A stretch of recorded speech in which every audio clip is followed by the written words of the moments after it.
Hey guys.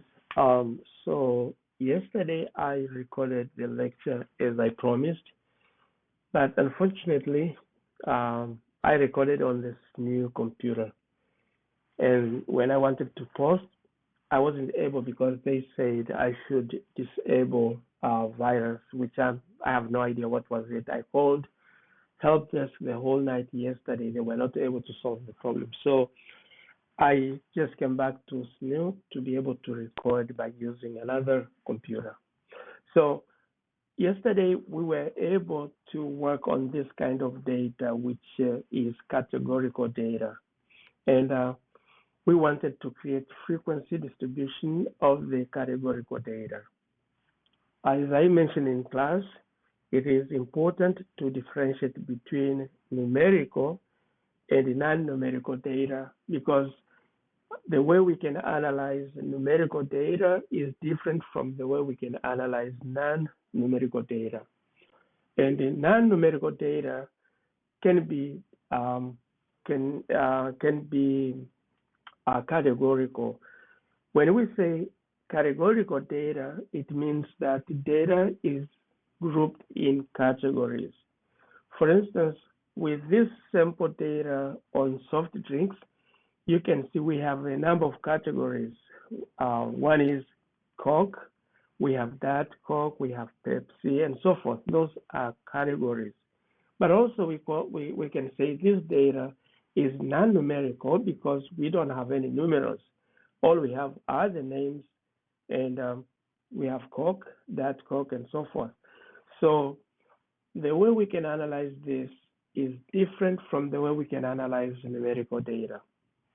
And one example is when we want to create frequency polygon or frequency distribution, we will see how this can be different. So let me start by this data, and then we will move on to audit data, which is numerical. We have numerals, and we're going to do exactly the same thing but in a different way. So I know that you have Excel file that you've been working on, and so you need to copy all this data to that Excel file and be able to work in only one file with all the worksheets. So let's start working on this. Now, the reason we are trying to find frequency distribution is actually we want to organize our data in a tabular form and be able to show it within the table or the tabular form. And also, we need to show the data in, we'll use the graphical illustrations. And we'll show what kind of graph can we use to describe this data. So we're going to start by creating the summary, and that summary will give us a table that will show that will summarize this kind of data. So by using frequency and frequency distribution. So here, let me start with the summary. And in this summary, we want to have the number. We'll have serial numbers. So SN, which means you're going to have 1 and 2, that's listing. And then we're going to have item, meaning that we have all these kind of items, which are soft drinks, and there are varieties of them. And so we're going to list those items here and be able to count them. And how can we copy these items here? We can use Excel function. And so if you put equal sign, you can click at any type of soft drink. So I'm going to click on the Coke. Now, when you enter, you will see Coke is copied. Then let me copy another, so that Coke. And let me copy another one, which is Pepsi. The next item, here we have just 3.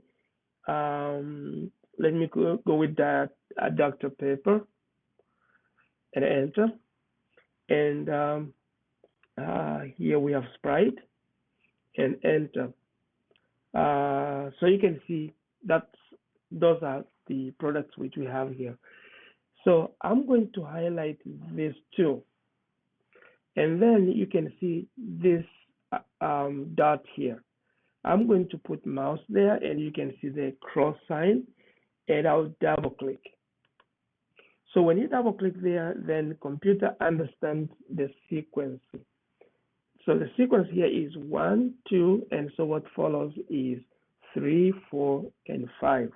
That's one trick which I want you to know, but we're going to use a number of them. Now, after we have listed items, then we will find how this item, or how many times these items occurred in this table. So I'll write there frequency of occurrence. Let's start with Coke. How many times Coke appears? So I'm going to put equal sign there, and all we have to do is to count. We could count. However, we are going to focus on these two columns, and we are going to ask Excel to count an item if that item is Coke. And you can see we need to put the range, and the range is these two columns. I have selected them, and then put comma sign. The next item is to find criteria, or to give criteria, meaning that we are instructing Excel to count from these two columns. And the only thing that has to be counted is Coke. So I'm going to click on the Coke, close the bracket, and enter. So Excel has been able to count for me how many Cokes are there. Now, since these items were copied from this table, it's easier for me to double click here again. If you double click, then Excel will be able to refer to this and read the sprite. So it will select sprite and count. So we have 5, Dr. Pepper, we have 5, Pepsi 13, that Coke 8, and Coke 19. So let's find the total frequency.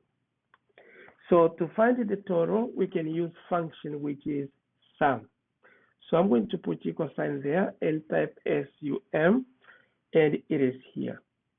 So I'm not going to use sum if, because I would say sum if some values have a certain characteristics, but we are not looking. We're not looking for that. All we are looking for is just to have the sum of all these values. So I select this function. So click on the function. You can see we are required to copy the numbers. So I will copy these values from the first product to the last product. We want to sum all of them. Close the bracket and enter. You can see the total is 50. I'll use the color. Since we know frequency, we can do a number of other things. For instance, we can find relative frequency, meaning that we're going to try to see how many times a particular product happened out of 50 occurrences. So out of 50, what is the chance of happening of any of this product? So that's relative frequency. Now I'm going to start with Coke. I'm going to put equal sign, click on the Coke, and divide by 50. And so if you can enter, you will see that there is 0.38 chance that Coke will happen out of this 50 occurrence. Now, I want to do the same with Dutch Coke, Pepsi, Dr. Pepper, and Sprite. And all of them should divide to 50. So let me click here. Do you see this thing again? Let me try to double click on it, but I'm going to get some errors. So let me do that. You can see the division is made to 0. So what it means is when you move down here, it will read 8 divided by the following cell. All these values will actually be down if they are pushing down. The division, as we had listed all through, they will divide by 0. Nothing can be divided by 0. So how to solve this problem? You can see that we want all the values to divide by only this particular value or a value in this cell. So we need to lock down this cell. I'm going to click back and go back to what we have and lock down this cell. How do we lock down? You have to put your mouse there, and on your computer, you can hit F4 if you're using Windows. If you're using Mac, sometimes it depends on the type of Mac you have. You can also press F4 and it will work, or you can hold down function and F4, it works. Mac has all these different functions. But the most important thing that you can do to solve the problem is just to type the $ around that particular cell. So you can see the $ is in between. I mean, F is in between the $signs, not 8, but we just put the $ around here. That means we have locked down this cell, and all these other values will divide to this particular cell, which is locked. I'm going to enter, and now I can go back and double click, and you can see we have found the solutions. So 5 divided by 50 is 0.1, and 5 divided by 50 is 0.1. Now, we can find the total of the relative frequency, and that total will be 1. These values, actually, they are probabilities because they start from 0 to 1. So for the whole chances that we have, when you add all of them, they should give us 1. Let's try to see if we get 1. Put equal sign there and sum. So double click on the summation. Sorry. So we're going to highlight these values, close the bracket, and enter. So the answer is 1. We can find the percentage relative frequency. Let's see the percentage relative frequency. Now, so what we can do with this is we will change these values into percentages. So I'm going to copy them. Copy this value there. Let me see if this will work. Yes, it works. So we have copied all these values here. Nothing special. But I want them to read as percentage. So you can see we have 38, 16, 26, 10, and 10. So the total should be 100, right? Now, I don't really need to use the function anymore because we have used the function, the sum function here and here. In fact, what I was supposed to do was to go down here as well, grab it, drag to the left, to the right, and you can see we have all the answers. So this one should be 100%. It sums to 1, but also it should be 100%. Or I can click there, you can see it is 100%. Now, it's also important to find cumulative frequency. So let me write here cumulative frequency. So we are trying to find the cumulative of all these values here. And the way we can do it is by taking the first one, that is called put equal sign, click on it, and enter. And then we need to add these two because it is cumulative. So when it comes down here, we are going to sum coq and that coq, meaning that we're going to utilize all of them together, or we're going to put all of them, we're going to have them cumulatively. So we will sum these two, meaning that instead of considering just coq, we are also considering that coq. If you can enter, we have 27, and that's true. 19 plus 8 is 27. Can we bring in Pepsi?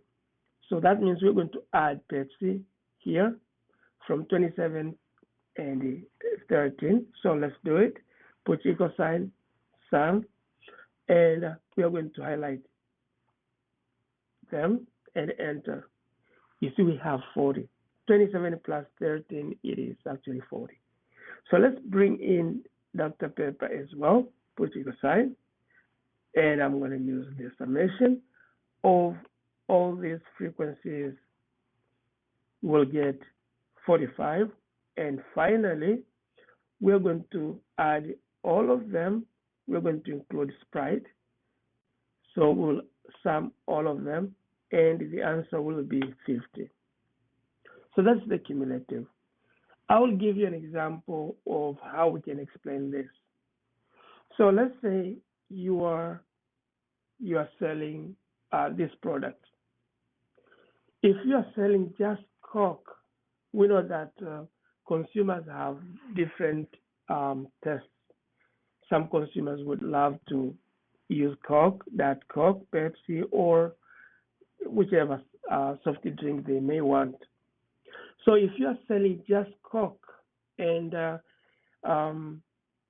you don't have any other type of soda, maybe you can sell 19 of them, meaning that some customers will come in and they will go because you don't have other varieties. If you add that Coke, in this case, you'll be able to sell 27 because you know that you have customers that will buy around 8 products and so forth. So the more you have varieties of soft drink, then the more you will sell. And let's look at this in terms of probability. So let's find relative cumulative frequency. Relative cumulative frequency. So in this case, we're going to take this cumulative divide by 50 and see what we can get. So put equal sign, and we do the same. That will take the cumulative divide by 50. But also we need to lock down this cell so that all these other values will refer to only 50. So enter. Now let me double click it so you can see. Let's verify. So you can see anything will refer here. And finally we have 1. That means that it is 50 divided by 50. It is actually 1, meaning that you have overall. So that's what we can have.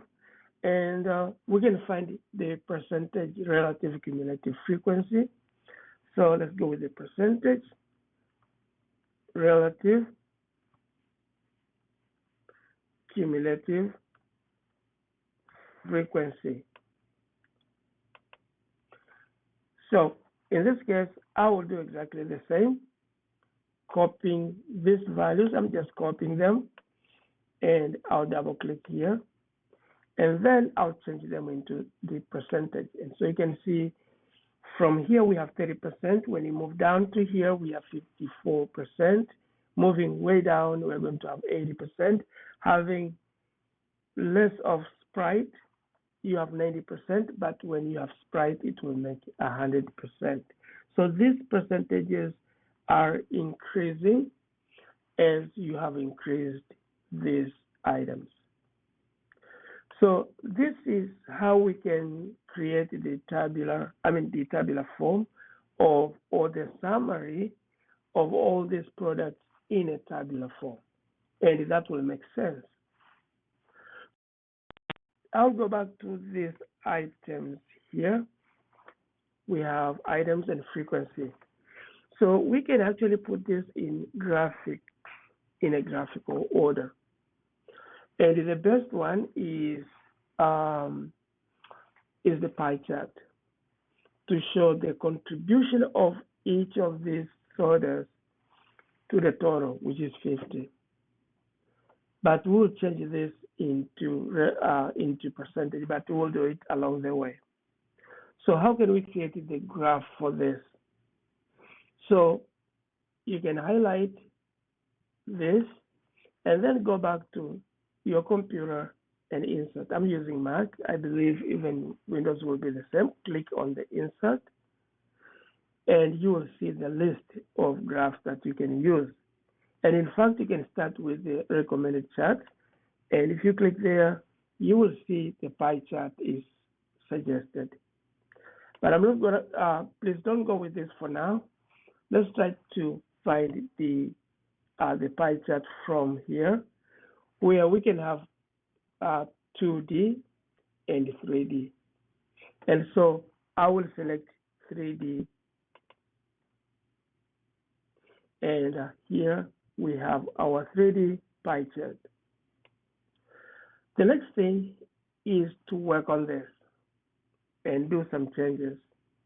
If you're using MacBook, like the way I am doing here, I'm using it here, you can do more by going to Add Chart Element, which also you can find in Windows. But for Windows, the chart element is also listed here with the color and also with, there are some instructions that you can find on this side. But you can also go to the Add Chart Element. Now, we need to do a number of things.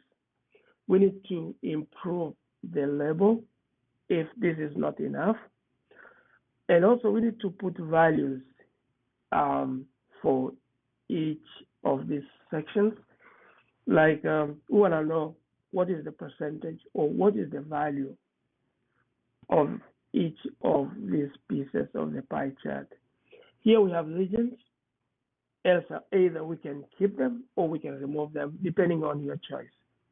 So that means we can modify this chart as much as we can. Change the colors and even the design.